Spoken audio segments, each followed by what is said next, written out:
ဒီနေ့ကဘာချက်လဲဆိုတော့မှာငွေနှင်းမိုးလေးတွေဈေးမှာတွေ့လို့ဝဲနေတာမနေ့ကအဲ့ဒါကမှအဆက်ပြဲနေအောင်လို့ငရုတ်သီးစိမ့်နဲ့ချက်တာအခု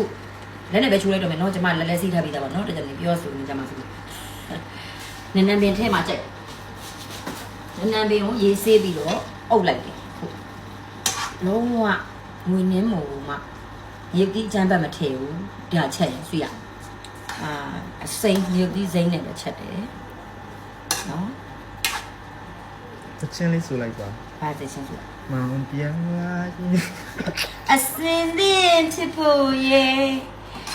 ချက်ပြုတ်ထားတာဘွယ်ဘွယ်ရရပြပါလေစားကြပါလေငါလာပြီလေပြောင်းဆိုဟဲ့ချက်မကောင်းလို့ဆိုပြီးတော့ပြောင်းဟင်းချက်မကောင်းလို့ဆိုပြီးရိုက်သွားတာဆိုရိုက်တက်သွားတာဘာလို့မကောင်းမှာလဲရှားကောင်းတိတ်ကောင်းတာပဲတိတ်ကောင်းတာလေတိတ်ခံရတာမှုချက်က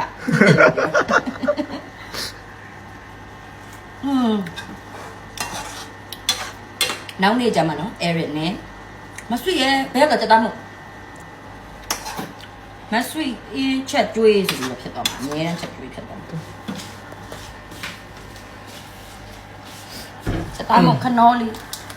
လေးထည့်လိုက်ရတာနည်းနည်းပိုရှိသွားပါလေငန်သွားလို့တွန်လိုက်ရတာစုကျမမိုးဆိုရင်ဒီလိုဆက်နေအောင်ဒီလိုမျိုးချက်မှာအရန်ကြိုက်